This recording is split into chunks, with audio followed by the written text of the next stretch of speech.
స్తోత్రాలు స్తోత్రాలు స్తోత్రాలు నాయనా. కాలాలు మారినా, యుగాలు మారినా ప్రభా, మారని దేవుడుగా మీరున్న విధానాన్ని బట్టి నీకు స్తోత్రాలు స్తోత్రాలు నాయనా. మహోన్నతుడా నీకు వందనాలు వందనాలు. మృత్యుంజయుడానికి స్తోత్రాలు స్తోత్రాలు అంటూ మనసారా ఆయన స్తుతిస్తూ ఆరాధన చేద్దాం. ఒకరు మౌనంగా ఉండొద్దు, మనసారా ఆయన స్తుతిద్దాం. దేవానికి వందనాలు స్తోత్రాలు స్తోత్రాలు ప్రభా. సర్వాధికారి నీకు స్తోత్రాలు స్తోత్రాలు. సకల ఆశీర్వాదాలకు కారణభూతుడా నీకు వేలాది స్తోత్రాలు స్తోత్రాలు నాయనా.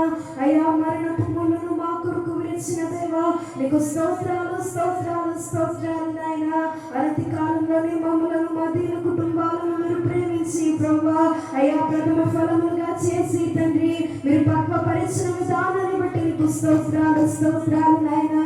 అయ్యా ప్రభా హేతు లేకనే మమ్మల్ని ప్రేమించి వేడుకగా మమ్మల్ని మార్చిన దేవా నీకు స్తోత్రాలు స్తోత్రాలు స్తోత్రాలు నాయనా. నీకు వందనాలు స్తోత్రాలు ప్రభా అంటూ మనసారా ఆయన స్తుతిస్తూ ఆరాధన చేద్దాం. ఎవరు మౌనంగా ఉండదు. దేవా నీకు వందనాలు వందనాలు వందనాలు ప్రభా. అయ్యా మధ్యాహ్న సమయంలో ప్రభా నీ పాద సన్నిధిని మేము చేరి ఉండగా తండ్రి దినులమైన మమ్మల్ని మీరు దర్శించండి ప్రభా. అయ్యా 2025వ సంవత్సరంలో ప్రభా అయ్యా గడిచిన 3 మాసాలు తండ్రి నీ కృపారేఖల చాటున మమ్మల్ని భద్రపరిచి తండ్రి ఆయుష్నిచ్చి ఆరోగ్యాన్నిచ్చి ప్రభా అయ్యా సజీవ దేశంలో మమ్మల్ని ఉంచిన దేవా నీకు స్తోత్రాలు స్తోత్రాలు స్తోత్రాలు నాయనా.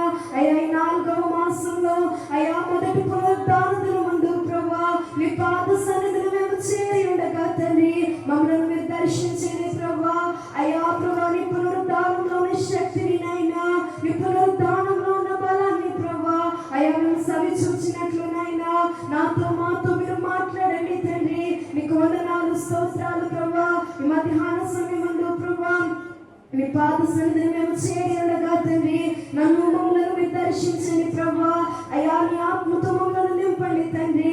అయ్యా మమ్మల్ని నేత్రాలను వెలిగించగలిగిన మాటలు ప్రభా నీ దాసుని ముఖాంతంలో నుంచి నాయనా నాతో మాతో మీరు మాట్లాడండి ప్రభా అంటూ ఆయన స్తుతిస్తూ ఆరాధన చేద్దాం. ఒకరు మౌనంగా ఉండదు, మనసారా ఆయన స్తుతిద్దాం ఆరాధన చేద్దాం. దేవా నీకు వందనాలు వందనాలు ప్రభా అంటూ ఆయన స్తుతిస్తూ ఆరాధన చేద్దాం. యేసు రక్తము రక్తము రక్తము యేసు రక్తము రక్తము రక్తము అమూల్యమైన రక్తము నిష్కలంకమైన రక్తము అమూల్యమైన రక్తము నిష్కలంకమైన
ఈ మధ్యాహ్న సమయమందు తండ్రి నీ పాద సన్నిధిని మేము చేరి ఉండగా ప్రభువా మాతో మీరు మాట్లాడండి అయ్యా.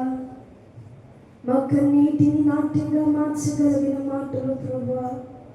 అయ్యా ప్రభా, హృదయాంతరంగాలను ఎరిగిన దేవుడు నాయనా. అయ్యా ప్రభా, మా హృదయం లోతులను ఎరిగిన దేవుడు నీవు ప్రభా. మాతో మీరు మాట్లాడండి నాయనా. నీ మాటే మమ్మల్ని ఆదరిస్తుంది ప్రభా. నీ మాటే మమ్మల్ని ధైర్యపరుస్తుంది అయ్యా. గుండె చెదరిన వారిని బాగు చేయగలిగినది నీ మాటే కదా తండ్రి. అయ్యా ప్రభా, గుండె చెదరని స్థితిలో నీ పాద సన్నిధానానికి మేము చేరి ఉండగా ప్రభా. అయ్యా మమ్మల్ని బాగు చేయగలిగిన మాటలు ప్రభా. అయ్యా మమ్మల్ని స్వస్థపరచగలిగిన మాటలు తండ్రి. నీ స్వరూపంలోనికి మమ్మల్ని మార్చగలిగిన మాటలు ప్రభా.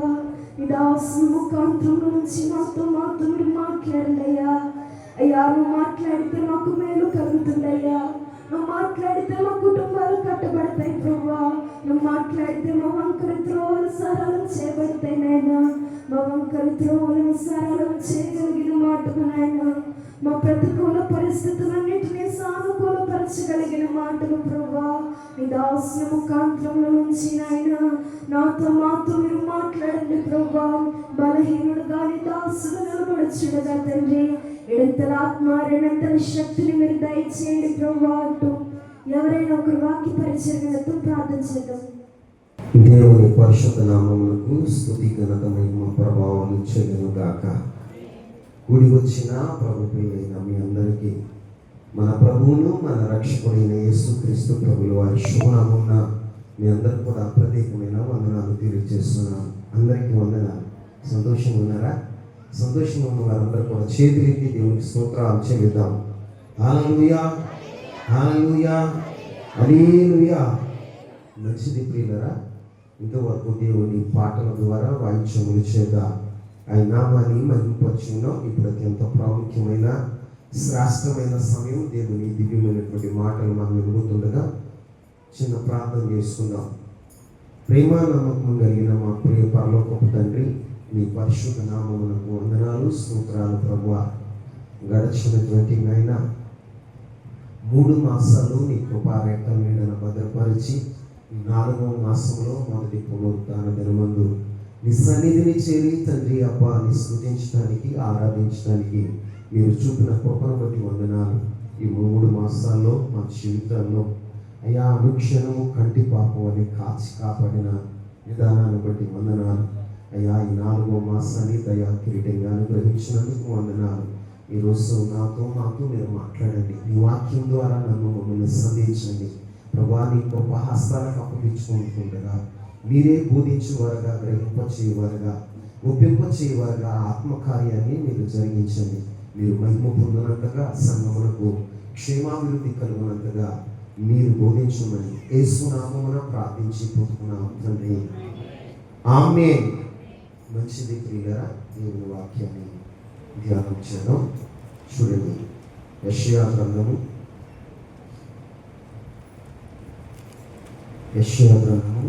17వ అధ్యాయం 10వ వచనాన్ని ధ్యానం చేద్దాం. ఏలయనగా నీవు నీ రక్షణకర్తయగు దేవుని మరిచిపోతివి. నీ ఆశ్రయదుర్గమైన నీ శైలమును జ్ఞాపకము చేసుకొనలేదు. అందుచేత నీవు రమ్యమైన వనములను నాటుచూ వచ్చితివి. వాటిలో అన్యమైన ద్రాక్షవల్లులను నాటితివి. చాలా చదువుకున్న లేఖన భాగాన్ని ధ్యానం చేసినప్పుడు దేవుడు తన హృదయంలో ఉన్న బాధను వెల్లడిపరుస్తున్నాడు. దేవుడు తన హృదయంలో ఉన్న బాధను వెల్లడిపరుస్తున్నాడు. ఏంటయ్యా ఆయన హృదయంలో ఉన్న బాధ? ఏంటయ్యా ఆయన హృదయంలో ఉన్నటువంటి చింత అని మనం పరిశీలన చేస్తే, దేవుని ప్రజలైన వారు దేవుని మర్చిపోయారు. ఏ దేవుడైతే మట్టిని మనిషిగా మలిచాడో, ఏ దేవుడైతే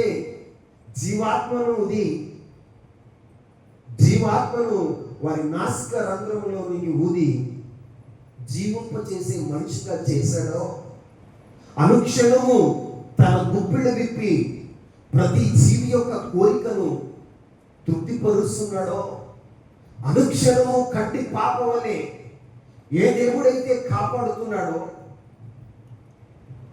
పక్షిరాజు వలె అనుక్షణము తన రెక్కల మీద మోస్తూ ఉన్నాడో, ఆ దేవుణ్ణి మర్చిపోయిన వారుగా ఉన్నారట. ఆ దేవుణ్ణి మర్చిపోయారట. ఆయన తన హృదయ వేదనని ఇక్కడ తెలియజేస్తున్నాడు. తన హృదయ వేదనని తెలియజేస్తున్నాడు. ఎవరి కొరకైతే కలువరి శిలువలో ప్రాణం పెట్టాడో, ఎవరి కొరకైతే ఆకాశానికి భూమికి మధ్యన వేలాడుతూ తన ఆఖరి రక్తపు బొట్టును కాచాడో, వారే దేవుని మరిచిపోయిన వారుగా ఉన్నారు. ఆయన చూపిన కృపను, ఆయన చేసిన మేలులను, ఆయన చూపిన ప్రేమను మర్చిపోయి, ఆయన వాత్సల్యతను మర్చిపోయి వారి జీవితంలో దేవునికి హృదయ వేదన కలగచేసేవారుగా ఉన్నారు. హృదయ వేదన కలగచేసేవారుగా ఉన్నారు. నిజంగా రక్షణ పొంది బాప్తిసం తీసుకుని ఆయన సన్నిధిలో నాటబడిన మనం, ఆయన ఆయన కొరకు బ్రతకవలసిన మనం, ఆయన సంతోషం కొరకు బ్రతకవలసిన మనం అసలు దేవుణ్ణి మర్చిపోయామంట. ఆయన అంటున్న మాట, యావయనగా నీ రక్షణకర్త యొక్క దేవుని మర్చిపోతివి. ఏమయ్యాడట? ఏమయ్యావు? నీ రక్షణకర్త అయిన దేవుణ్ణి మర్చిపోయావు. అయ్యా, నేనెక్కడ మర్చిపోయానయ్యా? నేను మర్చిపోతే దేవుని సన్నిధికి రానా? నేను వచ్చానుగా, నేను దేవుని మందిరానికి వచ్చానుగా, దేవుని సన్నిధిలోనే ఉంటున్నానుగా. ఎక్కడ మర్చిపోయావు అంటే నీ ప్రవర్తనను బట్టి దేవుడు చెప్తున్నాడు. ఆమేన్. నీ యొక్క ఆలోచనను బట్టి దేవుడు ఇక్కడ మాట్లాడుతున్నాడు. చాలా మంది అంటారు, మేము ఎక్కడ మర్చిపోయాం.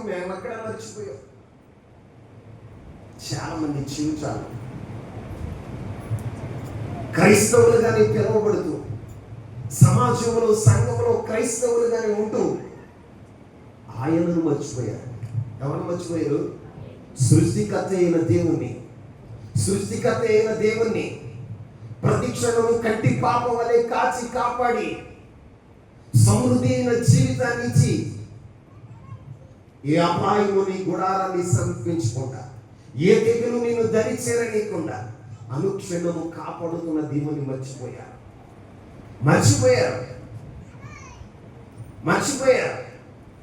ఈ రోజున దేవుని ప్రజల జీవితాల్లో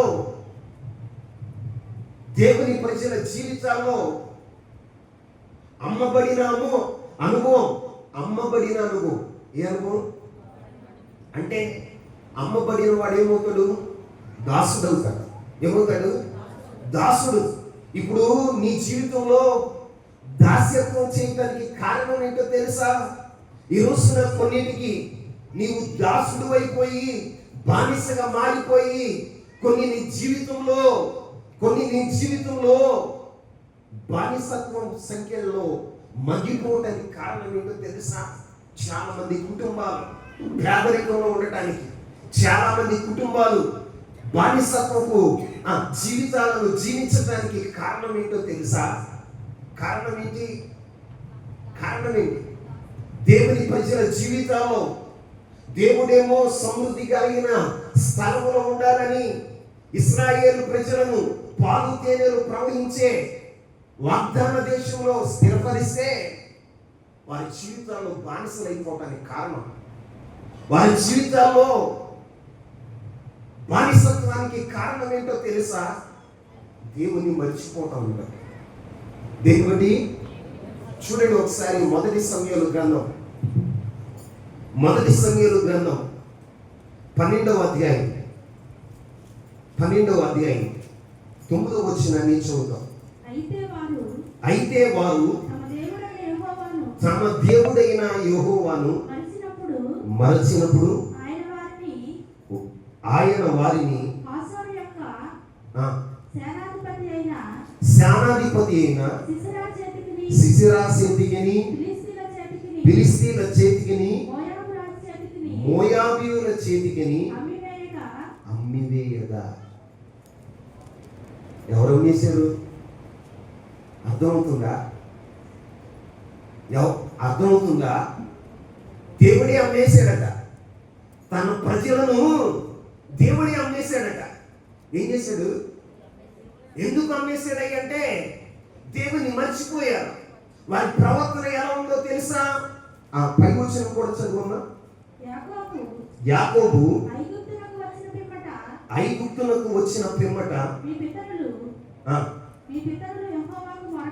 నీ పితరులు యెహోవాకు మొరపెట్టగా మోషే అహరోనులను పంపినందున వారు మీ పితరులను ఐగుప్తులో నుండి తోడుకొని వచ్చి ఈ స్థలమందు నివసింపజేసిరి.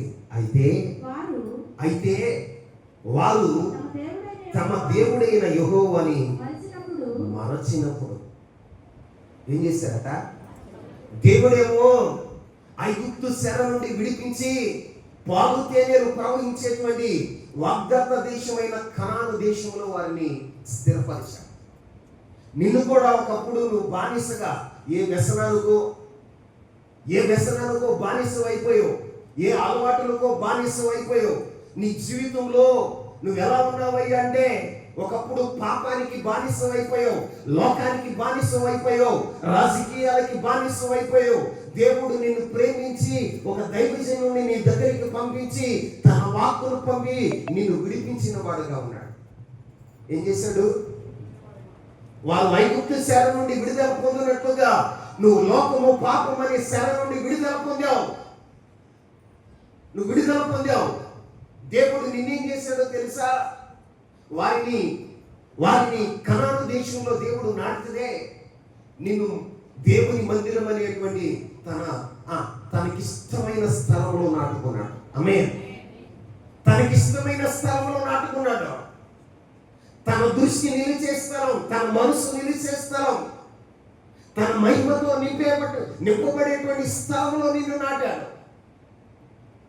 నాటాడండి. నువ్వేం చేస్తున్నావు తెలుసా? ఆయన మందిరంలో నాటబడిన నీ జీవితం, నీ కుటుంబం దేవుణ్ణి మర్చిపోయి ఇష్టానుసారమైన జీవితాన్ని జీవిస్తూ లోకంతో పాపంతో పెనవేసుకుని చేయకూడని కార్యాలు నువ్వు చేస్తూ ఉంటే దేవుడు చూస్తూ ఉండలేక ఏం చేశాడో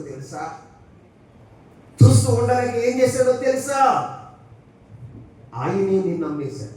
ఆమె కనికరం కలిగిన దేవుడు, కరుణ వాత్సల్యం కలిగిన దేవుడు, కృపా సమృద్ధి కలిగిన దేవుడు, కోపించుకునే వాత్సల్యాన్ని చూపే దేవుడు తన కోపాన్ని తట్టుకోలేక, తను తాను అడుచుకోలేక ఏం చేశాడు తెలుసా? శత్రువులకు అమ్మేశాడు. ఎవరికి అమ్మేశాడండి? దానికి కారణం ఏంటో తెలుసా? నువ్వు ఆయన మర్చిపోయావు. నీకు ఇచ్చిన సమృద్ధిని బట్టి, నీకు ఇచ్చినటువంటి ఉన్నతమైన స్థితిని బట్టి, నీకు ఇచ్చినటువంటి పలుకుబడిని బట్టి, నీకు ఇచ్చినటువంటి పదవిని బట్టి, నీకు ఇచ్చినటువంటి సమృద్ధి అయిన జీవితాన్ని బట్టి, క్షేమాన్ని బట్టి దేవుని మర్చిపోయావు. దర్శనం చూడండి. రోగం వచ్చినప్పుడు ఉన్న భక్తి, సమస్యలు వచ్చినప్పుడు ఉన్న భక్తి, ఈ రోజున మన జీవితంలో జరిగినప్పుడు ఉన్న భక్తి, ప్రేమ, మమకారం దేవుని పట్ల ఉందా? ఈ రోజున ఉందా? మర్చిపోయి 5 ఏళ్ళు నోట్లోకి వెళ్తుంటే కృపాక్షేమములు వెంట వస్తూ ఉంటే ఆయన నీ గిన్నె నిండి పొర్లి పారేటట్లుగా ఆయన అభిషేకిస్తే తిని మదించి ఏం చేసావో తెలుసా? దేవుని మర్చిపోయావు. ఎవరు మర్చిపోయావు? కొంతమందికి ఎంత నిర్లక్ష్యమో తెలుసా? దేవుని సన్నిధి అంటే ఎంత నిర్లక్ష్యమో తెలుసా? బంధువులకి ఇచ్చిన ప్రాధాన్యత దేవునికి ఎవరో?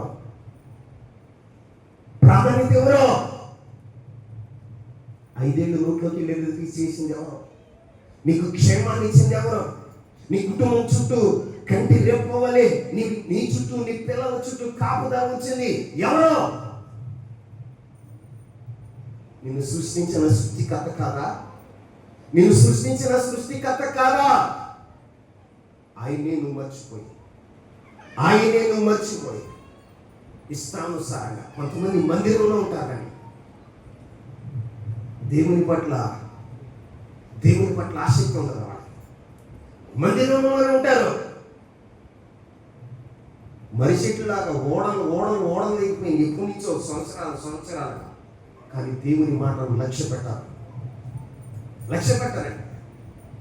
దేవుడు అంటే భయం ఉండదు, దేవుని సన్నిధి అంటే భయం ఉండదు. దేవుని సన్నిధిలోనే గడిపెడతారు, కానీ నామకార్థంగా గడిపెడతారు.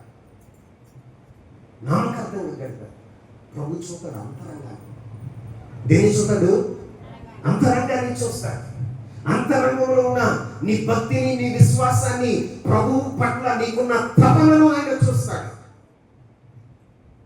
దేవుని సన్నిధికి వచ్చిన తర్వాత నా ప్రభు నాతో ఏం మాట్లాడతాడా అన్న ఆశను ప్రభు చూస్తాడు. అలాంటి వారు కనపట్ల ప్రభుకి. అందుకే తన ప్రజలైన ఇశ్రాయేలు ప్రజల్ని ఏం చేశాడో తెలుసా? ఆయనే అమ్మేశాడు. ఎవరు అమ్మేశారు? అమ్మేస్తే ఏం జరుగుతుంది?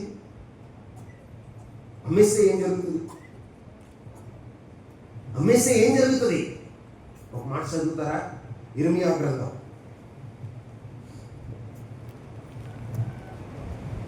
3వ అధ్యాయం 21వ వచనాన్ని చూద్దాం.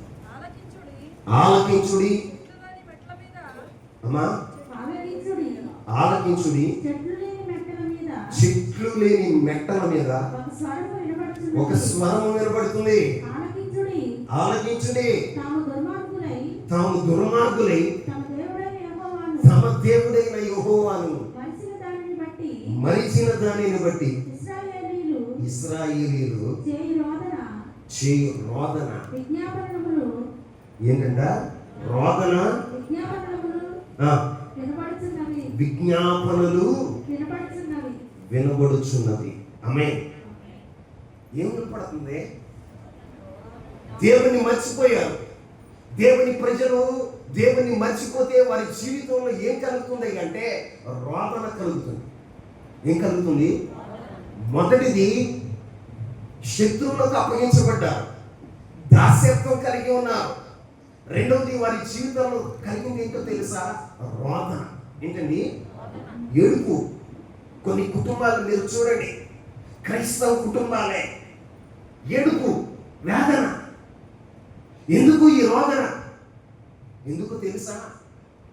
మొగుడు నన్ను సరిగా చూడలేదు, నా భార్య నన్ను పట్టించుకోవట్లేదు, నా పిల్లలు నన్ను చూడట్లేదు అని రోదన చేస్తున్నావు. కానీ అసలు నువ్వు దేవుని మర్చిపోయావు అన్న సంగతి నీకు జ్ఞాపకం వస్తుందా? నీకు జ్ఞాపకం వస్తుందా? నువ్వు క్రీస్తు రక్తం చేత కడగబడిన వాడు, క్రీస్తు రక్తం చేత కడగబడిన వాడు, దేవుని సొత్తైన జనాంగంగా నువ్వు మార్చబడిన నీవు. ఆయన నీ జ్ఞాపకంలో ఉంటున్నాడా? నీ మదిలో ఆయన ఉంటున్నాడా? నీ జీవితానికి ప్రథముడుగా ఆయన్ని చేయగలుగుతున్నావా? ఎందుకు క్రైస్తవ కుటుంబాల్లో కన్నీటికి కారణం? క్రైస్తవ కుటుంబాల్లో ఎందుకు లేనికి కారణం? బానిసలైపోవడానికి కారణం ఏంటి? ఈ రోజున దాసుల్లాగా బానిసత్వం చేయటానికి కారణం ఏంటి? యోసేపు ఐగుప్తుకు అమ్మపడ్డాడు. యోసేపు చేసిన పని ఏంటి అక్కడ? దాస్యత్వం. ఏంటండి? అంటే దాస్యత్వం అంటే ఏంటి? పాలేరుతనం. మన భాషలో చెప్పాలంటే పాలేరుతనం చేస్తున్నాడు. ఏం చేస్తున్నాడు? ఈ రోజున నీ జీవితంలో దేవుని కుమారుడివే, దేవుని కుమార్తెవే, ఆయన మహదైశ్వర్యం కలిగిన వాడే, సర్వసమృద్ధి కలిగిన వాడే, ఆయన పాలు తేనెలు ప్రవహించేటువంటి దేశంలో దేవుడు నిన్ను నాటాడే, నీ స్థితిని మార్చాడే, నీ జీవితంలో నీ స్థితిని మార్చి సమృద్ధి అయినటువంటి జీవితాన్ని నీకు ఇచ్చాడే. నువ్వేం చేస్తున్నావు తెలుసా? తిని మదిస్తున్నావు. ఏం చేస్తున్నావు? తిని మదిస్తున్నావు. నేను అంటున్నా, నేను బాధపడమాను, నేను క్షమించాను. మదించి దేవుని మర్చిపోతున్నావు, దేవుని సన్నిధిని మర్చిపోతున్నావు. దేవునికి ఇవ్వవలసిన ప్రాధాన్యత నీ జీవితంలో దేవునికి లేదు, నీ కుటుంబంలో లేదు. ఊరోళ్ళందరితో సమయాన్ని గడుపుతావు, దేవునితో సమయాన్ని గడపగలవా? ఫంక్షన్కి వెళ్తే ఎన్ని గంటలైనా అవ్వచ్చు, తెల్లవారుకోవచ్చు, కానీ దేవుని మందిరంలో సకాలంలో అయిపోవాలి. 1 గంట లేట్ అవ్వకూడదు. లేట్ అయితే నీ ఫీలింగ్స్ ఎలా ఉంటాయో తెలుసా? జీవితంలో ఏదో రాళ్ళు ఎత్తుకున్నట్లాగా, రాళ్ళు ఎత్తుకున్నట్లాగా బాధపడిపోతూ ఉంటాం. ఆపసాపాలు. దేవుడు చూడడా? ప్రతి విషయాన్ని గమనిస్తాడు. నేను 2 కళ్ళతోనే చూస్తాడు, ఆయన కళ్ళు సమస్తాన్ని చూస్తాయి. ఆయన కన్నులకు మరిగింది ఇది కూడా లేదు. ప్రజల జీవితాల్లో, ప్రజల కుటుంబాల్లో దేవునికి ఇచ్చిన ప్రాధాన్యత ఎంత ఉందని ఆయన చూస్తాడు. దేవుని పిల్లల కుటుంబాల్లో ఎందుకు రోదన కలుగుతుంది? ఎందుకయ్యా అంటే దేవుని మనం మర్చిపోతాం బట్టి. దీన్ని బట్టి, దేవుని మర్చిపోవటాన్ని బట్టే ఒక సేవకుడితో దేవుడు చెప్పాడు. ఏమని చెప్పాడో తెలుసా? ఒక సేవకుడికి దేవుడు గట్టిగా వార్నింగ్ ఇచ్చాడు. ఏమని ఇచ్చాడు చూడండి ఒకసారి. హోషేయ గ్రంథం 4వ అధ్యాయం 6వ వచనాన్ని చదవండి. హోషేయ గ్రంథం 4వ అధ్యాయం 6వ వచనం. నీవు జ్ఞానమును విసర్జించుచున్నావు గనుక నీవు నాకు యాజకుడు కాకుండా నేను నిన్ను విసర్జించి ఉన్నాను. నీవు నీ దేవుని ధర్మశాస్త్రమును మరచితివి గనుక నేను కుమారులను మరుతును. ఏమంటున్నాడండి? నేను నీ కుమారులను మరుతును. ఇప్పుడు దేవుని సన్నిధిలో కూర్చున్న నీవు నీ పిల్లలు ఎందుకు మరవబడుతున్నారు? దేవుని జ్ఞాపకాల్లో ఉండవలసిన వారు, దేవుని మధ్యలో మెదలవలసిన వారు, దేవుని చేత ఆశీర్వదించబడవలసిన వారు నీ పిల్లలు ఎందుకు మరవబడుతున్నారో తెలుసా? నువ్వు దేవుని ధర్మశాస్త్రాన్ని మర్చావు, దేవుని వాక్యాన్ని మర్చిపోయారు. దేవుని వాక్యం అంటే అర్థం ఏంటో తెలుసా? ఆది యందు వాక్యం ఉండేను, వాక్యము దేవుని వద్ద ఉండేను, ఆ వాక్యమే దేవుడై ఉండేను. అంటే వాక్యాన్ని మర్చావు అంటే దేవుని మర్చిపోయినట్టే. నువ్వు దేవుని మర్చిపోతే దేవుడు ఏం చేస్తాడో తెలుసా? నీ సంతతిని కూడా మర్చిపోతాడు. చెప్పండి, ఎందుకయ్యా నా పిల్లలు ఇలాగయ్యారంటే కారణం నువ్వే. దేవుని మర్చిపోయావు, ధర్మశాస్త్రాన్ని విసర్జించావు. నీ జీవితంలో నువ్వు చేసిన పని ఏంటో తెలుసా? నీ బిడ్డలు పనికి రాకుండా పోవడానికి, నీ పిల్లలు స్థిరపడపోవడానికి కారణం ఏంటో తెలుసా? కన్న తల్లిదండ్రులుగా మనం చేసిన తప్పే. దేవుని మర్చిపోయి లోకంలో తిరుగుతూ మన సుఖాన్ని మనం నెరవేర్చుకుంటూ, మన ఇష్టాన్ని మన జీవితంలో నెరవేర్చుకుంటున్నాం. కాబట్టి దేవుడు మన సంతతిని కూడా మర్చిపోతున్నాడు. మీకు దండం పెట్టి చెప్తున్నా, ఒక సేవకుడిగా ప్రాధేయపడి మరీ చెప్తున్నా, నువ్వు దేవుని మరమోక మరిస్తే ఏం జరుగుతుందో తెలుసా? నువ్వు బానిసం అయిపోతావు. లోకానికో, పాపానికో, వ్యసనానికో నీ కుటుంబం బానిస అయిపోతుంది. బానిసత్వంలోనికి వెళ్ళిపోతారు. దాస్యాన్ని అనుభవించవలసిన పరిస్థితి ఏర్పడుతుంది. 2, నీ జీవితంలో రోదనకు కారణం అవుతుంది. ఏంటి? చూడండి, కొంతమంది కుటుంబాల్లో అన్నదమ్ములు, అక్క చెల్లెలు చిత్తం ఉంటారు, ఏడుస్తూ ఉంటారు. అయ్యా నా భర్త నన్ను పట్టించుకుంటా, అయ్యా నా భార్య నన్ను పట్టించుకుంటా, నా పిల్లలు నన్ను పట్టించుకుంటా. ఎందుకు ఆ స్థితి వచ్చిందో తెలుసా? ఆ స్థితి ఎందుకు వచ్చిందో తెలుసా? నీకోసమే దేవుని నువ్వు మర్చిపోతా. ఎవరిని? దేవుడు నీకు సమృద్ధినిచ్చాడో. ఏమిచ్చాడో? సమృద్ధినిచ్చాడో. మంచి యోగ్యమైన స్థలంలో నిన్ను నాటాడో. లోకంలో ఒక శ్రేష్ఠుడుగా, శ్రేష్టమైన కుటుంబంగా దేవుడు నిన్ను తీర్చిదిద్దాడు. నువ్వేం చేస్తున్నావు తెలుసా? దేవుని మర్చిపోతావు. ఏం చేస్తున్నావు? దేవుని మర్చిపోతావు. దేవుని మర్చిపోయి నేను ఎలా మర్చిపోయాను? నేను ఏం చేశాను మర్చిపోయాను అనడానికి కారణం ఏంటి?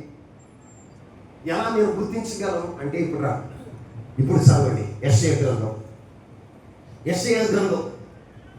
17వ అధ్యాయం 10వ వచనాన్ని చదువుదాం. నీవు నీ రక్షణకర్తయగు దేవుని మర్చిపోతివి.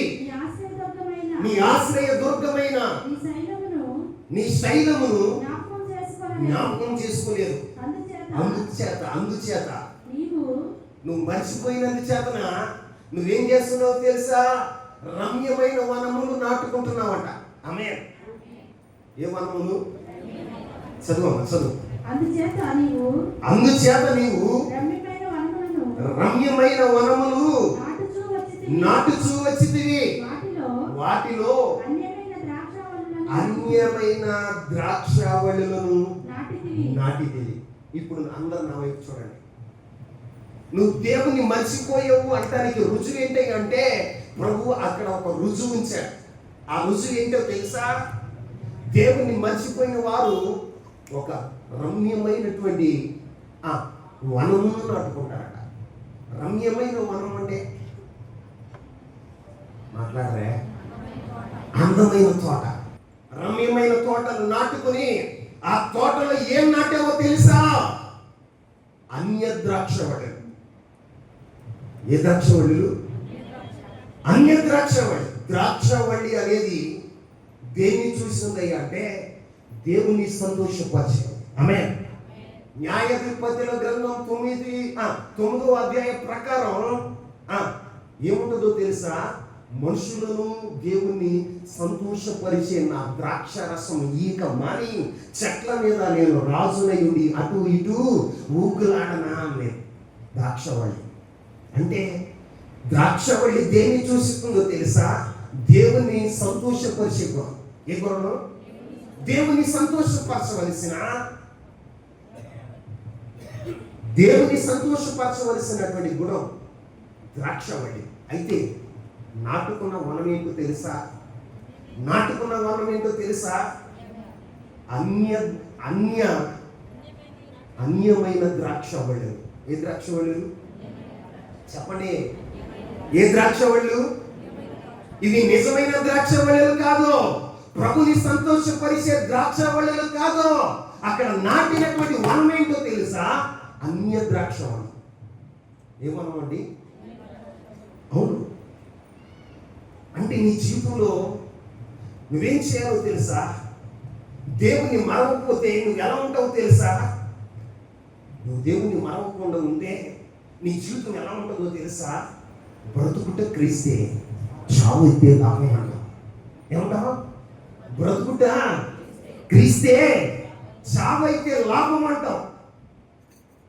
అంటే బ్రతికితే దేవుని కొరకు బ్రతకాలి, చస్తే దేవుని కొరకు చావాలనేటువంటి ఒక దృఢమైనటువంటి ఒక నిర్ణయం కలిగి నువ్వు బ్రతుకుతావు. మరి నువ్వు నీ బ్రతికి ఎలా ఉన్నాయి? దేవుని కొరకే బ్రతుకుతున్నావా? దేవుని కొరకే బ్రతుకుతున్నావా? దేవుని సన్నిధిలో నాటబడిన నీవు ఎందుకయ్యా నువ్వు ప్రార్థనకి రావట్లేదు అంటే పనికి లేదండి, కిరాయి కోసం. ఎందుకు వెళ్ళేవయ్యా? కుటుంబం కోసమండి, పిల్లల కోసమండి, పిల్లల కోసమండి.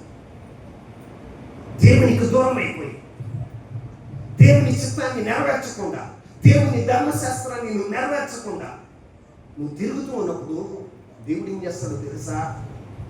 చూస్తాడు. కోపించుకునే వాత్సల్యాన్ని చూపే దేవుడు తన ఆగ్రహాన్ని తట్టుకోలేక నేనేం చేస్తాడో తెలుసా? శత్రువులకు అప్పగించాడు. ఎవరికి చెప్పండి? శత్రువులకు అప్పగించేది ఏం చేస్తారు? ఇశ్రాయేలు ప్రజలను శత్రువులకు అప్పగించినప్పుడు వారి ఇళ్లలో వారు లేరు, వారి జీవితాలకి క్షేమం లేదు, వారి పంటలకు క్షేమం లేదు, వారి పిల్లలకు క్షేమం లేదు. రోజు నీ జీవితమైనా అంతే, నా జీవితమైనా అంతే.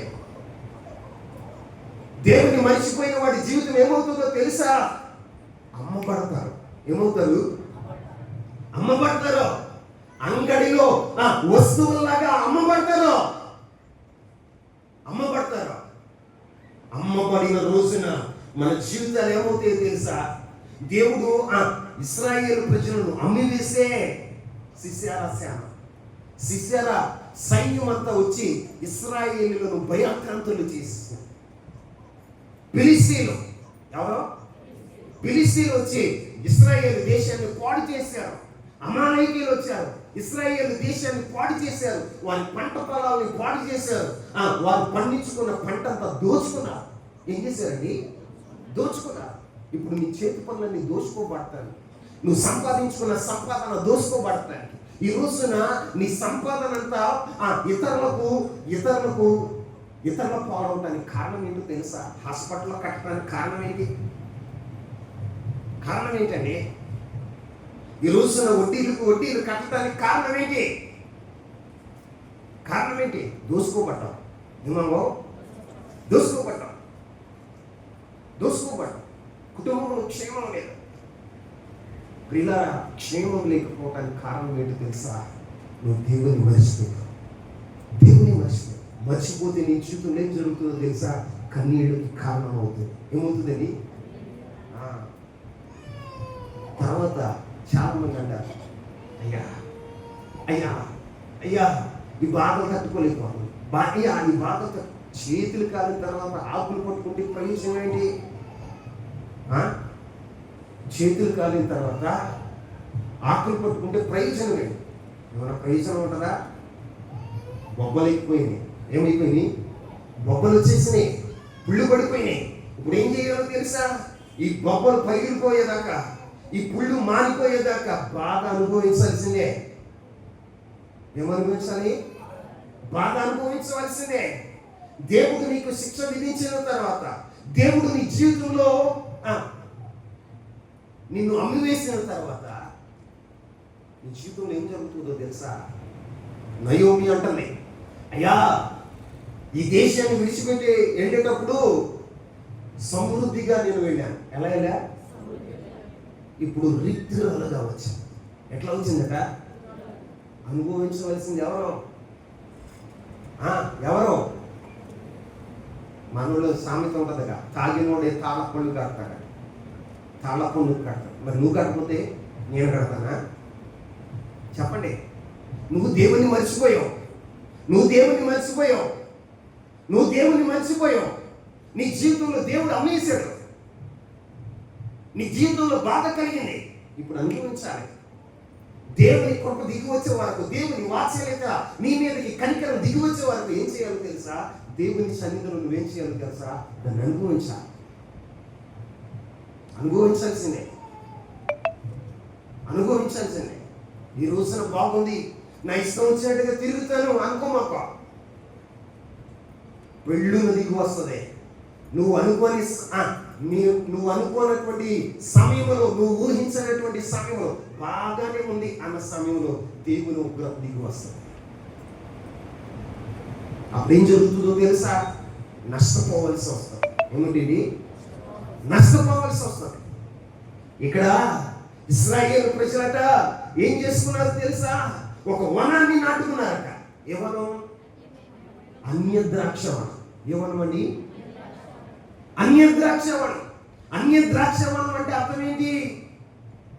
దేవుని బట్టి సంతోషించకుండా, దేవుని సంతోషింప చేయకుండా వీళ్ళు ఏం చేస్తున్నారో తెలుసా? అన్యులను బట్టి సంతోషిస్తున్నారట, అన్య పద్ధతులను బట్టి సంతోషిస్తున్నారట. అన్య జనులు ఎలాగైతే సంతోషిస్తారో వీళ్ళు కూడా అలాగనే నేర్చుకున్నారట, అలాగనే నేర్చుకున్నారు. అన్ని జనులు దేని బట్టి సంతోషిస్తారు? తింటాన్ని బట్టి సంతోషిస్తారు, తాగుటాన్ని బట్టి సంతోషిస్తారు. అన్ని జనులు ఏం చేస్తారు? లోక ప్రయాణాలు చేసి సంతోషిస్తారు, ఆడుతూ ఏడుతో కలిసి సంతోషిస్తారు. వీళ్ళు కూడా ఎలా మారిపోయారో తెలుసా? అన్ని జీవనంగా మారిపోయారు. ఎలా మారిపోయారండి? నువ్వెవరివి? ఒక ప్రతిష్ఠిత జనం. నువ్వెవరివి? దేవునికి ప్రతిష్ఠ చేయబడ్డావు, దేవుని రక్తంతో కడగబడి ఆయన సన్నిధిలో నువ్వు ప్రతిష్ఠ చేయబడ్డావు. నువ్వు ఎలా ఉండాలో తెలుసా? నీ జీవిత కాలం అంతా, నీ మరణం వరకు నువ్వు ఎలా ఉండాలి అంటే ప్రతిష్ఠుడిగా బ్రతకాలి, ప్రతిష్ఠుడిగా బ్రతకాలి. కానీ ప్రతిష్ఠితం కోల్పోతున్నావు, వైరాగ్యాన్ని కోల్పోతున్నావు, అన్నిలో ఇష్టం నెరవేరుస్తున్నావు, అన్నిలో సంతోషించినట్లుగా నువ్వు సంతోషిస్తున్నావు. అన్య ద్రాక్షావళిలో నాటారంట. దానికోసం ఏం చేస్తున్నారో తెలుసా? కింద వచ్చిన చూడండి, కింద వచ్చిన నువ్వు నాటిన దినాన దాని చుట్టూ కంచి వేసిది. ప్రొద్దుననే నువ్వు లేచి వేసిన విత్తనములను ఏం చేస్తున్నావు? ఇక అన్య వనాన్ని నాటావు, అన్య ద్రాక్షవల్లిని నాటావు. నాటి నువ్వేం చేస్తున్నావు తెలుసా? పొద్దున్నే లేవగానే ఇక దేనికోసం ప్రయాసపడుతున్నావు తెలుసా? నువ్వు నాటుకున్నటువంటి ద్రాక్షవనం కోసం. దేనికోసం? నువ్వు నాటుకున్న ద్రాక్షవనం. ఈ ద్రాక్షవనం ఏంటి? అన్య ద్రాక్షవనం. ఏమన్నామండి? అన్య ద్రాక్షవనం. నీవేం చేస్తున్నావు తెలుసా? దేవుని సన్నిధిలో ఒక సేవకుడిగా చెప్తున్న మాట ఏంటి అంటే, దేవుని హృదయాన్ని ఎరిగి మాట్లాడుతున్న మాట ఏంటి అంటే, నీవు అన్య జనుల యొక్క ఇష్టాన్ని నెరవేర్చడానికి పొద్దున్నే లేవగానే ప్రయాసపడుతున్నాం. ఏం చేస్తున్నాం? ఇప్పుడు మనం ఒక పొలాన్ని నాటామండి, ఆ నాటిన ఆ పొలం చుట్టూ కంచి వేస్తున్నాం. ఏం వేస్తున్నాం? పొద్దున్నే లేచి ఏం చేస్తున్నాం? కంచి వేస్తున్నాం. దేనికోసం కష్టపడుతున్నాం? నాటిన వనం కోసం. దేనికోసం? నాటిన వనం కోసం కష్టపడుతున్నాం. నీ ప్రయాస అంతా, నీ కష్టం అంతా దేనికోసం అయ్యా అంటే నాటింది పూలు పూయాలి, నాటింది కాయలు కాయాలి, నాటింది ఫలభరితంగా ఉండాలని నువ్వు ప్రయాసపడేది. ఆ ప్రయాస అంతా ఏంటో తెలుసా? నాటబడిన వనం కోసం. ఈ రోజున నీ జీవితంలో ఒక క్రైస్తవుడు అయింది, ఒక ప్రతిష్ఠుడు అయింది. దేవుని కొరకు ప్రయాసపడవలసిన నీవు, దేవుని ఇష్టాన్ని నెరవేర్చవలసిన నీవు, దేవుని సంతోషపరచవలసిన నీవు, దేవుని కొరకు బ్రతకవలసిన నువ్వేం చేస్తున్నావు తెలుసా? అన్ని జనుల్లాగా బ్రతుకుతున్నావు. ఎలాగా చెప్పండి? అన్ని జనులు ఎలా సంతోషిస్తున్నారు, ఏ ఏ ఏ విషయాల్లో వారు సంతోషిస్తున్నారో ఆ విషయాల్లో నువ్వు సంతోషిస్తున్నావు. వాటిని పెంచి పోషించడం కొరకు నువ్వు ప్రయాసపడుతున్నావు.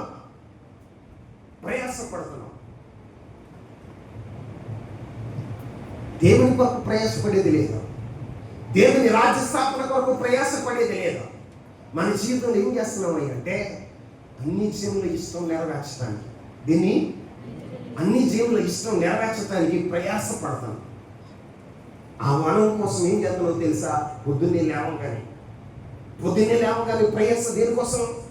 నీ కష్టం దేనికోసం? మాట్లాడనే. ద్రాక్షవనం. ఏమనం? చెప్పండి. ఏ ద్రాక్షవనం అది? అన్య ద్రాక్షవనం. అన్య ద్రాక్షవల్లిని నాటేవట. దేవుడేమో శ్రేష్టమైన ద్రాక్షవల్లిని నాటాలని ఆయన ప్రయత్నం చేస్తుంటే నువ్వు నాటే వనం ఏంటో తెలుసా? అన్య ద్రాక్షవనం. ఏమనం అండి? చెప్పలే.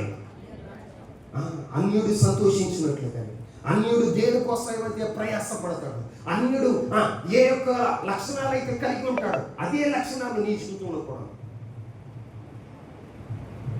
ఆ డబ్బు కోసం ప్రయాసపడతాడు. నువ్వు లేచిన కాడి నుంచి నీ ప్రయాస దేనికి?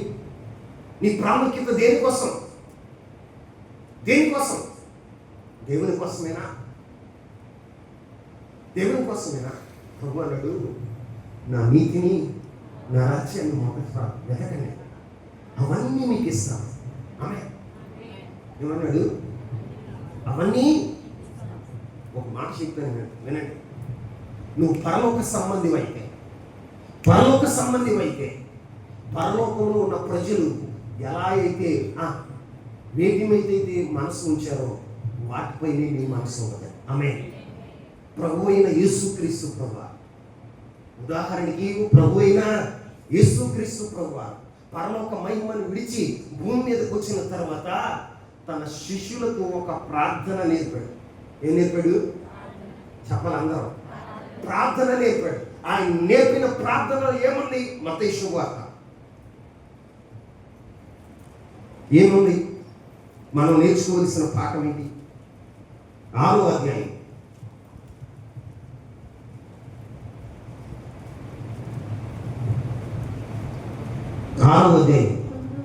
9వ వచనం. కాబట్టి మీరు ఎలాగూ ప్రార్థన చేయండి, పరలోకములో మా తండ్రి, నీ నామము పరిశుద్ధపరచబడును గాక, నీ రాజ్యం వచ్చును గాక, నీ చిత్తము పరలోకమందు నెరవేరినట్లు భూమి యందు నెరవేరును గాక. ఆయన నేర్పిన పాఠం ఏంటో తెలుసా? ఆయన నేర్పినటువంటి ప్రార్థన ఏంటో తెలుసా? మనం మొదట ప్రాధాన్యత ఇవ్వవలసింది దేనికో తెలుసా? దేవుని నామం మహిమపరచడానికి మనం మొదటి ప్రాధాన్యత ఇవ్వాలి. ఆమేన్. యేసుక్రీస్తు ప్రభువారు తన శిష్య బృందానికి నేర్పినటువంటి ప్రార్థన ఏంటి అంటే దేవుని నామం మహిమపరచబడాలి. ఆమేన్. నీ ప్రార్థనలో దేవుడు మహిమపరచబడాలి. నీ ప్రార్థనలో దేవుడు మహిమపరచబడాలి. నీ గురించి నువ్వు ప్రార్థన చేయడం కాదు. మొదట ఎవరికి ప్రయారిటీ ఇవ్వాలి అంటే, ప్రాధాన్యత ఇవ్వాలి అంటే దేవునికి ఇవ్వాలి. ఎవరికి ఇవ్వాలి? ప్రార్థన ప్రారంభించడమే. నీ అప్పులు గుర్తొస్తాయి, నీ కష్టాలు గుర్తొస్తాయి, నీ శ్రమలు గుర్తొస్తాయి. యేసయ్య అలా చెప్పలేదుగా. సంబంధులు దేనికోసం ప్రాధాన్యత ఇస్తారు అంటే, ఆయన నేర్పించిన పాఠం ఏంటి అంటే, పరలోకమున్న దేవుడు మహిమపరచబడాలి. ఆమేన్. రెండోది, నీ రాజ్యం వచ్చునుగా. ఏం రావాలి? దేవుని రాజ్యం ఇక్కడ ఉండాలి. మన మధ్యనే దేవుని రాజ్యం ఉండాలి. దేవుని రాజ్యం కొరకు ప్రయాసపడుతున్నావా? నీ ప్రార్థన దేవుని రాజ్యం వచ్చిన కాక నీ ప్రార్థన చేస్తున్నావా? ఒక క్రైస్తవుడిగా నువ్వు నేర్చుకోవలసిన ధర్మం, నువ్వు నేర్చుకోవలసిన పాఠం ఏంటి అంటే, పరలోక సంబంధిగా నువ్వు బ్రతకాలి. అన్యుడు భూ సంబంధమైన వ్యక్తిగా బ్రతుకుతాడు. అతనికి భూ సంబంధమైన అవసరతలు ఉంటాయి, శరీర సంబంధమైన అవసరతలు ఉంటాయి. కానీ నువ్వెలా ఉంటావో తెలుసా? పరలోక సంబంధిగా బ్రతకాలి. ఎలా బ్రతకాలి అంటే, పరలోకం విషయమై దేవుని నామ మహిమార్థమై నువ్వు ప్రార్థించాలి. రెండోది, ఆయన రాజ్యం రావాలని ప్రార్థన చేయాలి. మూడోది, పరలోకమందు దేవుని చిత్తం ఎలాగైతే నెరవేరుతుందో భూమి యందు నీ చిత్తం నెరవేరును గాక. అంటే పరలోకంలో నీ చిత్తం ఎలా నెరవేరుతుందో నా జీవితంలో కూడా, నా కుటుంబంలో కూడా, నా గ్రామంలో కూడా, నా సంఘంలో కూడా నీ చిత్తం నెరవేరాలి. క్రీస్తు ప్రభువు ఏం నేర్పించారండి? ఏం నేర్పించాడు? పరలోక సంబంధం ఎప్పుడు కూడా పరమ తండ్రిని మహిమపరుస్తారు. పరలోకపు తండ్రిని మహిమపరుస్తారు. ఆయన రాజ్య వ్యాప్తి కొరకు ప్రయాసపడతారు. వాడు చేసేది ఏంటి తెలుసా? పరలోకంలో నీ చిత్తం ఎలాగ నెరవేరుతుందో భూమి మీద కూడా నీ చిత్తం నెరవేరాలి. ఆమేన్. మన ప్రభు నేర్పిన ప్రార్థన,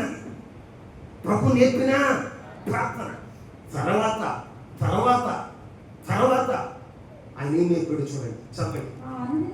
మా అనుదిన ఆహారం మాకు ఆగండి ఒకసారి నా వైపు చూడండి అందరం.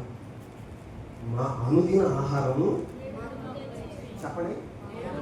సంవత్సరానికి సరిపడా ఆహారాన్ని మాకు దయచేయి ప్రభువా, నెలకి సరిపడా ఆహారాన్ని దయచేయి ప్రభువా అని ప్రార్థన చేయమన్నాడా?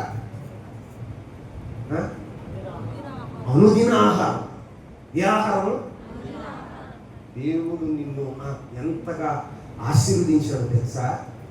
కూర్చుని నెలలు తిన్నా కూడా ఆహారం తరగని వ్యక్తిగా నేను దీవించాను. అవునా కదా? మరి నీ ప్రయాస దేనికోసం? నీ కష్టం దేనికోసం? ఎవరి కోసం బ్రతుకుతున్నావంటే, దేవుడు మంచి పంటనిచ్చాడు. ఒక 50 బస్తాలు పండింది, 25 బస్తాలు అమ్మేశావు. 25 బస్తాలు ఇంట్లోనే ఉన్నాయిగా, ఉన్నాయా లేవా? ధాన్యం ఉన్న వాళ్ళు చేతులతో ఒకసారి స్తోత్రాలు చెల్లించండి. మీ ఇళ్ళలో ధాన్యం ఉన్నవాడు ఉందా? మరి దేనికోసం నువ్వు ప్రయాసపడుతున్నావు? నీ ప్రార్థన ఏంటి? ఆయన ఏం నేర్పించాడు? అనుదిన ఆహారం మాకు నేడు దయచేయి. మా ఎడల అపరాధములు చేయవారిని మేము మన్నించినట్లు మా అపరాధములను క్షమించండి, శోధన నుండి తప్పించండి. దీని నుంచి ఎప్పుడు నేర్పించాడు ప్రభు? ఏం నేర్పించాడు ప్రభు? మనం వీటి కోసం ప్రయాసపడుతున్నాం.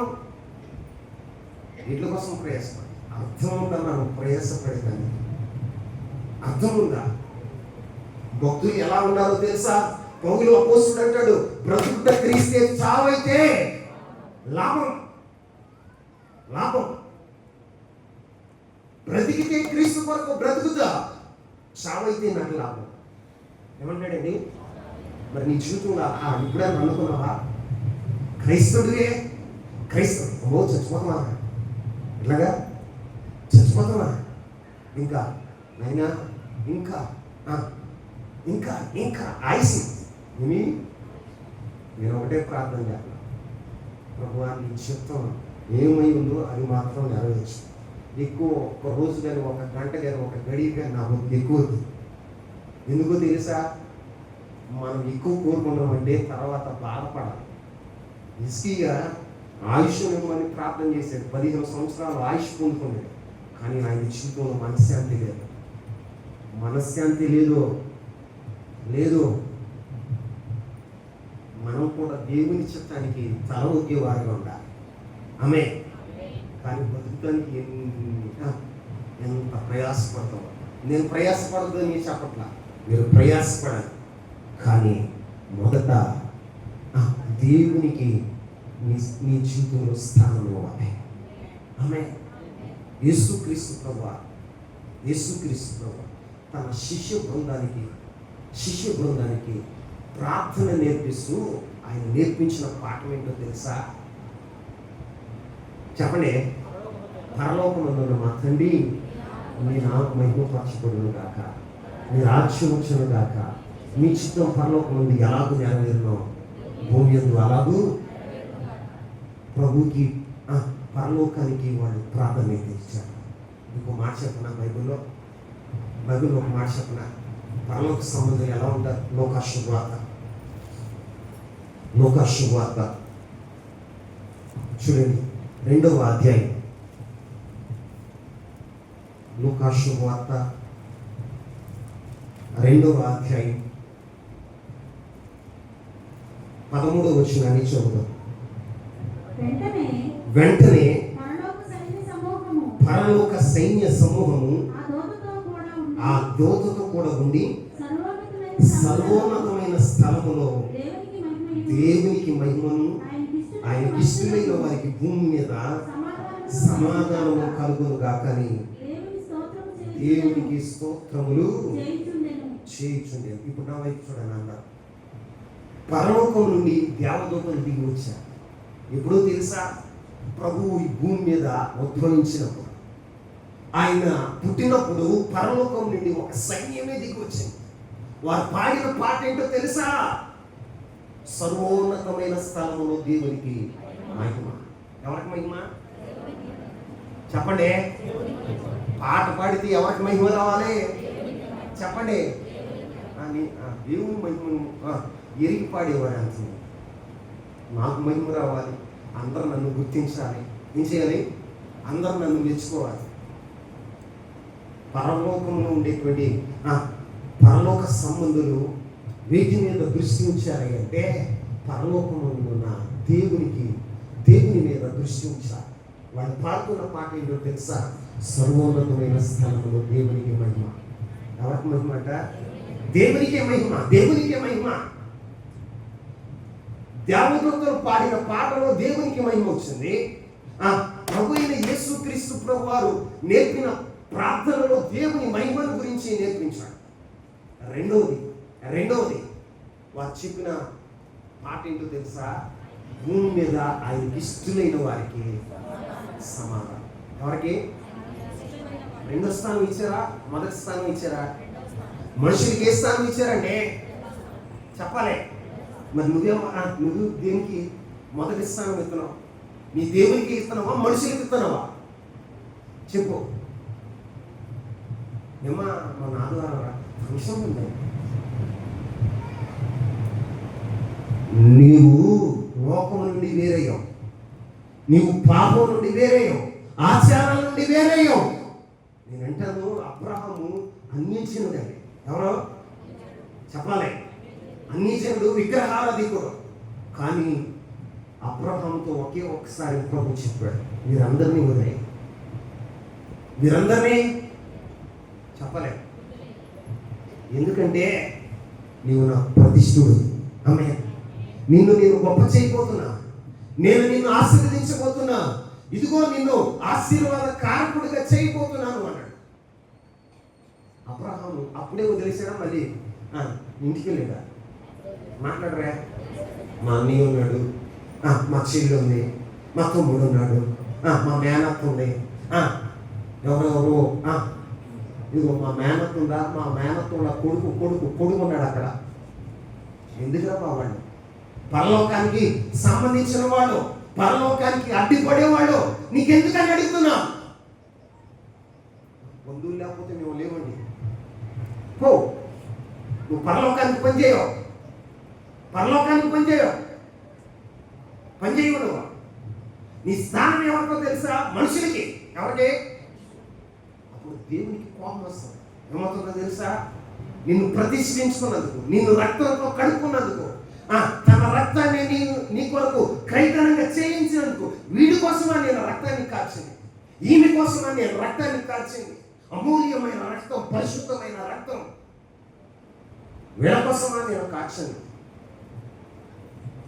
ఆయనే బాధపడేవాడుగా ఉంటాడు, నొచ్చుకునేవాడుగా ఉంటాడు. మనం ఎలా ఉండాలో తెలుసా? బ్రతుకుంటే క్రీస్తు, చావైతే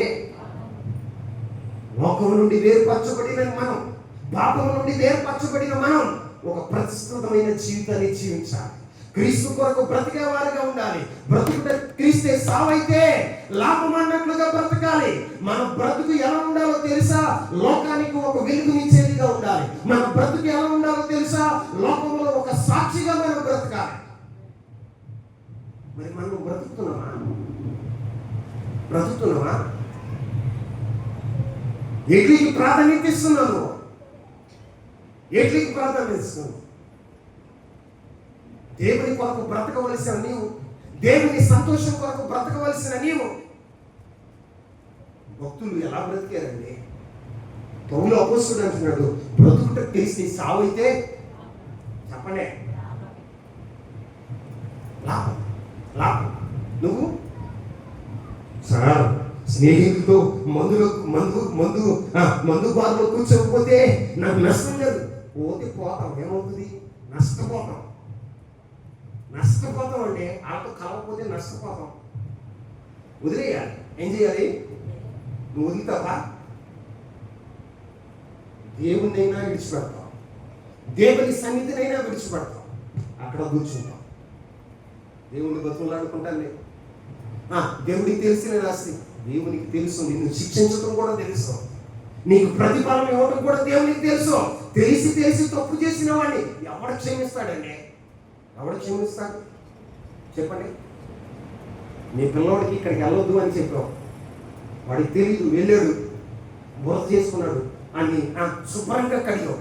అరే, ఆ బురదలోకి వెళ్తే నీ బట్టలు పాడైపోతాయి కదా, నీ పాడైపోతాయి కదా అని చెప్పి ఆ ఇంటికి తీసుకొచ్చి శుభ్రంగా కడిగి మంచి బట్టలు వేసి ప్రశస్తమైన వస్త్రాలు వేసి విడిచిపెట్టావు.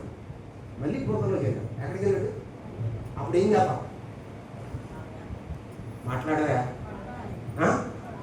మీరు చాలా మంచిదండి. ఏం చేయవు కదూ? చేతులు ఏముందో అది చూడవు. చూద్దావా? చేతికి వచ్చినంత స్పీడ్గా ఒకటేస్తాం. ఏమని? ఆడి ఈపు విమానం మొత్తొచ్చాం. మొత్తదా రాదా? కారణం ఏంటి?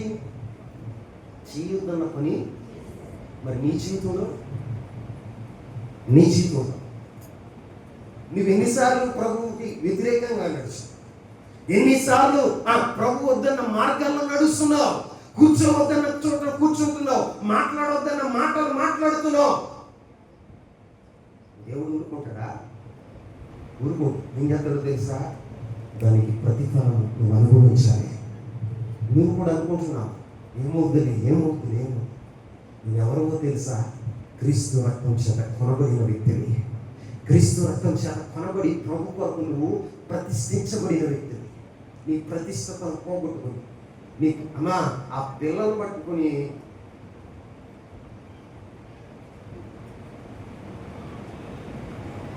ప్రతిష్టతను పోగొట్టుకుని నువ్వు లోకంలో తిరుగుతుంటే దేవుడు చూస్తూ ఉండలేకపోతే. భక్తులు ఎలా బ్రతికారు? ఒక మాట చదవండి. హబక్కూకు గ్రంథం 3వ అధ్యాయం 18వ వచనాన్ని చదవండి. హబక్కూకు గ్రంథం 3వ అధ్యాయం 18వ వచనం.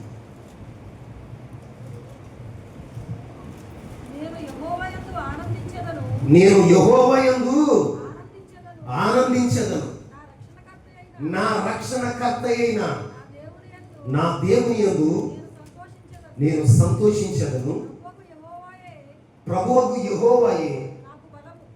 చాలండి. ఇక్కడ ఏమని చెప్తున్నాడు తెలుసా భక్తుడు? నేను యెహోవా యందు ఆనందించెదను, నా రక్షణకర్త యందు నా దేవుని యందు నేను. ఎక్కడ సంతోషిస్తున్నాడు చెప్పండి? నీ సంతోషం ఎక్కడ? బారులోనా? నీ సంతోషం ఎక్కడ? గర్ల్ ఫ్రెండ్ దగ్గర? నీ సంతోషం ఎక్కడ? వాయుపురాణి దగ్గర నీ సంతోషం ఎక్కడ? రాజకీయ నాయకుడి దగ్గర ఆడొక శేష అయితే ఆ జెండా పట్టుకుని నువ్వు తిరుగుతూ సంతోషిస్తావా? భక్తుడు ఎలా ఉన్నాడో తెలుసా? ఏమంటున్నాడు తెలుసా? చదువమ్మా. నేను యెహోవా యందు ఆనందించెదను, నా రక్షణకర్త యందు, నా దేవుని యందు నేను సంతోషించెదను. ఆమేన్. ఎప్పుడు చెబుతున్నాడో తెలుసా? పైకి వచ్చినాను, చదవండి. 17వ వచనం. అంజూరపు చెట్లు పూయికొండినను, ద్రాక్ష చెట్లు ఫలించకపోయినా, ఒలివ చెట్లు కాపు కాయక ఉండినను, చేనిలోని పైరు ఒకసారి శాశ్వత కొళ్ళి తీసుకుని చెప్తాను. వాక్యం అంటే లేదా?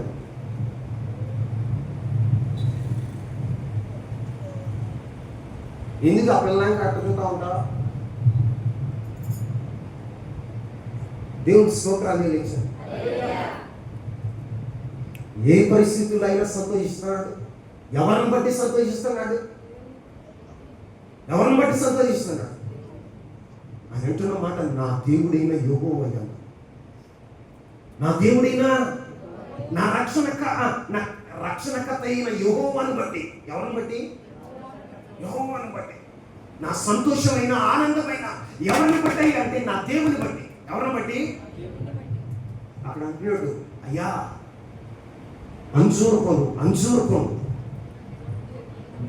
అంజూరపు చెట్లు పూయకపోయినా, ద్రాక్ష వళ్ళు ఫలించకపోయినా, ఒలివ చెట్లు కాపు కాయకపోయినా, చేనిలోని పైరు పంటకు రాకపోయినా, చేతికి రాకపోయినా, గొర్రెలు దొడ్డులు లేకపోయినా, సాలలో పశువులు లేకపోయినా. చెప్పండి. పంట నీ చేతికి రాకపోతే సంతోషిస్తావా? మాట్లాడరే. నీ గొర్రెల దొడ్డులు గొర్రెలు లేకపోతే సంతోషిస్తావా? చెప్పండి. నువ్వు పొలంలో పంట వేసావు, ఆ పంట నీ చేతికి రాకపోతే సంతోషిస్తావా? భక్తుడైన హబక్కూకు అంటున్నాడు, ఏమీ లేకపోయినా, ఏమీ రాకపోయినా నా ప్రభువుని బట్టి సంతోషిస్తాను. ఆమేన్. నా ప్రభువుని బట్టి సంతోషిస్తాను. ఉన్నదంతో తృప్తి చెందుతానండి. మరి మన జీవితాలు ఎలా ఉంటున్నాయి? నీ దేవుడు సమృద్ధిగా ఇవ్వలేదా? అక్క ఇచ్చాడా? విజయక్క సగం ఉద్యోగం ఇచ్చాడా లేదా? 10,000 రూపాయలు సంపాదించుకుంటావా లేదా? 10,000 రూపాయలు నీకు ఇచ్చాడుగా. ఇచ్చిన దేవుని బట్టి సంతోషించాలిగా. ఓటీ డ్యూటీ అని వెళ్తే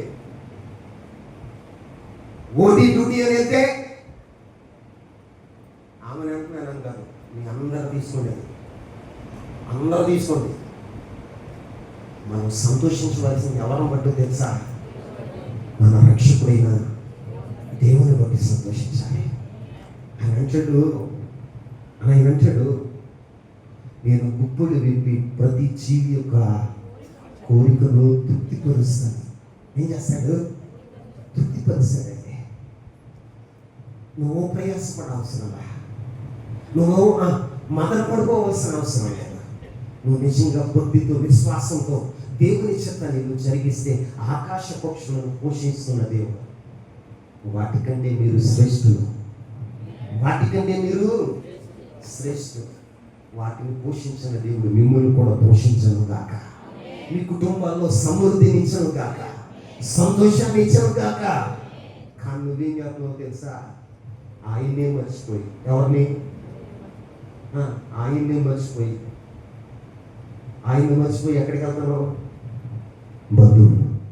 ఆయన మర్చిపోయి ఎక్కడికి వెళ్తున్నావు? ఆటో. ఆయన మర్చిపోయి ఎక్కడికి వెళ్తున్నావు? పనికి. ఎక్కడికి? పనికి.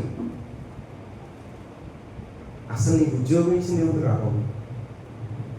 ఎవరు ఇచ్చారు నీకు? నీకంటే టాలెంట్ కలిగిన వాడు. ఫస్ట్ క్లాస్ స్టూడెంట్స్ ఉన్నారా లేదా? ఫస్ట్ క్లాస్ స్టూడెంట్స్ ఉన్నారు. 100కి 100 సంపాదించేవారు. 10/10 వాళ్ళకి లేని ధన్యత నీకు ఇచ్చాడు దేవుడు. జ్ఞానులైన వారిని సిగ్గుపరచడానికి వెర్రివాడినైన నీకు దేవుడు నీకు మంచి సౌభాగ్యాన్ని ఇచ్చాడు. అది మర్చిపోయి ఇచ్చిన దేవుడిని మర్చిపోతాం. ఇదేంటరా బాబా అసలు? ఎవరైనా కన్నీతేనే కృతజ్ఞత కలిగి ఉంటాం. ఏమంటాం? కృతజ్ఞత కలిగి ఉంటాం. దేవుడు ఎన్ని ఇచ్చాడు అసలు నీకు? నువ్వు లెక్క పెట్టుకుంటే నీ లెక్కకు అసలుకి వస్తాయా? అశోక్ వింటున్నావా? దేన్ని బట్టి సంతోషించాలి? టీవీ క్రికెట్ని బట్టి. దేన్ని బట్టి? ఇక్కడ పాటలు పాడుతూ ఉంటే క్రికెట్ ఇంకో ఓవరైనా కొత్త. దేవుడు చూస్తాడు. దేవుని పట్ల ఎంత ఆసక్తి కలిగి ఉందో. నిజమే, ఒకప్పుడు నాకు పిచ్చి క్రికెట్ అంటే. అశోక విజయుడు నాయక, నువ్వు ఆడేవో లేదు నాకు తెలియదు, కానీ నేను ఆడి కాళ్ళు చేతులు ఎరక్కొట్టుకున్నాడు. కాళ్ళు మెలిదిరిగిపోయి అంతగా ఆడా పిచ్చి. కానీ ఇప్పుడు ఎవరికి ప్రథమ స్థానం ఇవ్వాలి చెప్పలే? దేవుని కొరకు ప్రతిష్ఠించుకున్నాక ఆయనకి మనం ప్రథమ స్థానం ఇవ్వాలి. ఆ స్థానం ఇవ్వట్లేదని ప్రభు ఎరిగి హృదయవాదంతో అంటున్నాడు. ఏమంటున్నాడు తెలుసా? ఇప్పుడు రండి మూలవాక్యానికి రండి. నీ రక్షణకర్త యొక్క దేవుని మరచిపోతుంది. ఏం చేసావు చెప్పండి? మర్చిపోతుంది. నువ్వు మర్చిపోతే ఏం చేస్తావు తెలుసా? వనాలు నడుపుకుంటావు. నీకోసం నువ్వేం చేస్తావు తెలుసా? ద్రాక్ష వనాలు నాటుకుంటావు. అవి ఏ వనాలో తెలుసా? అన్య ద్రాక్షవనం. ఏమను? అన్య ద్రాక్షవనం. నువ్వు మరవలేదనుకో ఎలా ఉంటావు తెలుసా? బ్రతుకుడు క్రీస్తే, చావైతే లాభం. నువ్వు మరవలేదనుకో ఎలా ఉంటావు తెలుసా? ఏమన్నా లేకపోయినా నా దేవుడు ఉంటే చాలు. మనం పాడతాము, అందరం పాడతాము. నీవుంటే నాకు చాలు, నీ వెంటే నేను ఉంటానేసయ్యా. నీవుంటే నాకు చాలు, నీ వెంటే నేను ఉంటానేసయ్యా. నీ మాట చాలయ్యా, నీ చూపు చాలయ్యా, నీ తోడు చాలయ్యా, నీ నీడ చాలయ్యా. నీ అందరూ స్వామికి నీ నీడ చాలయ్యా. నీవుంటే నాకు చాలు యేసయ్యా, నీ వెంటే నేను ఉంటానేసయ్యా. హల్లెలూయా. మనం ఏమని పాడతాం? నీవుంటే నాకు చాలు యేసయ్యా, నీ వెంటే నేను. మరి నువ్వు ఉన్నావా? పాట పాడి నువ్వు ఉన్నావా? నీ హృదయం మీద చేసుకుని నీ హృదయ అంతరంగంలో తొంగి చూస్తూ దీనికి సమాధానం చెప్పు. నువ్వు యేసయ్య వెంట ఉన్నావా? నీ మాట చాలే అంటున్నావు. నిజంగా ఆయన మాట మీద ఎంత ఆశ పెట్టుకున్నావు, ఆయన మాటని ఎంత విశ్వసిస్తున్నావు, ఆయన మాటకు ఎంత విధేయత చూపుతున్నావు. నీ మాట చాలే అంటావు. పాట పాడమంటే చిలక పలుకులు. ఏ పలుకులు? చిలక పలుకులు.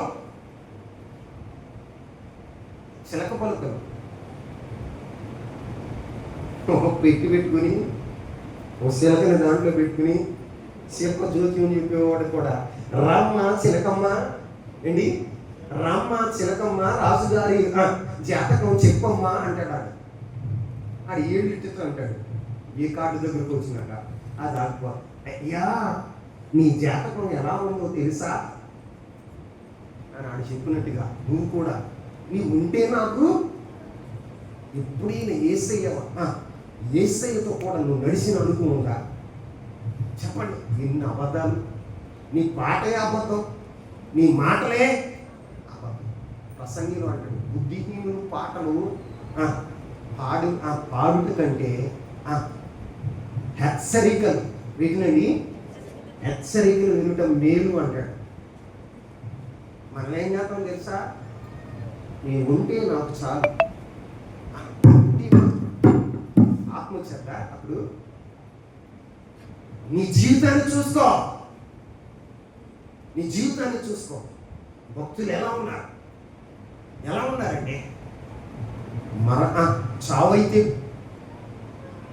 బ్రతుకుట క్రీస్తే, చావైతే లాభం అన్నాడు ఒక ఆయన. ఇంకో ఆయన ఏమన్నాడు తెలుసా? అసలు ఏమీ లేకపోయినా ఏం లేకపోయినా యెహోవా యందు నువ్వు ఆనందిస్తున్నావా? ఆనందిస్తున్నావా? నువ్వు ఆనందించి చూడు, ప్రభుని బట్టి ఆనందించి చూడు. ఆనందిస్తే ప్రభు ఏం చేస్తాడో తెలుసా? నిన్ను బట్టి ప్రభు ఆనందిస్తే, నువ్వు ప్రభుని బట్టి ఆనందిస్తే, ప్రభు నిన్ను బట్టి ఆనందిస్తే నీ జీవితం ఎలా ఉంటుందో తెలుసా? ఒక ఆశీర్వాదకరమైన మాట చెప్పి ఈ వాక్యాన్ని నేను ముగిస్తా. ద్వితీయోపదేశ కాండం 30వ అధ్యాయం 10వ వచనాన్ని చదవండి. ద్వితీయోపదేశ కాండం 30వ అధ్యాయం 10వ వచనం. ఆఖరిగా, మరియు దేవుడైన యెహోవా నీ చేతి పనులన్నిటినీ విషయంలోను, నీ గర్భఫలం విషయంలో, నీ పశువుల విషయంలో, నీ భూ పంట విషయంలో నీకు మేలగొరట్లు నిన్ను వర్ధిల్ల చేయను. నీ ధర్మశాస్త్ర గ్రంథమందు వ్రాయబడిన ఆయన ఆజ్ఞలను కట్టడలను నీవు గైకొని నీ దేవుడైన యెహోవా మాట విని నీ పూర్ణ హృదయముతో, నీ పూర్ణ ఆత్మతో నీ దేవుడైన యెహోవా వైపు మళ్ళినప్పుడు యెహోవా నీ పితరుల యందు ఆనందించినట్లు నీకు మేలు చేయుటకు నీ యందు ఆనందించి నీ వైపు మళ్ళును. ఆమేన్. దేవుడు ఏం చేస్తాడో తెలుసా? నిన్ను బట్టి ఆనందిస్తే, నీ కుటుంబాన్ని బట్టి ఆనందిస్తే, నీ సంఘాన్ని బట్టి దేవుడు ఆనందిస్తే నీకు మేలు చేయటానికి, నిన్ను వర్ధిల్ల చేయటానికి ఆయన ఏం చేస్తాడో తెలుసా? నీ తట్టు తిరిగేవాడుగా ఉంటాడు. ఈ మధ్యాహ్న సమయంలో, ఈ శుభవేళ నా దేవుడు నీ తట్టు తిరుగును గాక, నిన్ను వర్ధిల్ల చేయను గాక, నీకు మేలు చేయను గాక. ఎప్పుడు తెలుసా? ఆయన నీ యందు ఆనందించినప్పుడు. ఆయన ఆనందించాలంటే నువ్వేం చేయాలో తెలుసా? ఆయన ఆజ్ఞలను గైకొనాలి. నీ పూర్ణ హృదయంతో, నీ పూర్ణ బలంతో, నీ పూర్ణ ఆత్మతో దేవుని ఆజ్ఞలను గైకొనిన ఎడల ప్రభు ఏం చేస్తాడో తెలుసా? నీ తట్టు పడుతాడు. ఇటు ఎవరి తట్టు? గుండె మీద చేసుకుని అందరూ చెప్పండి, నా తట్టు ప్రభు తిరుగుతాడు. ఈ మధ్యాహ్న సమయంలో నా ప్రభు నా తట్టు తిరుగుతాడు, నాకు మేలు చేస్తాడు, నన్ను వర్ధిల్ల చేస్తాడు. అటు గొప్ప పరిశుద్ధాత్మ దేవుడు మీ అందరికీ దయచేయను గాక. మోకరించండి, ప్రార్థన చేస్తున్నాం. చేతులెత్తండి, మనసారా ప్రార్థన చేస్తున్నాం.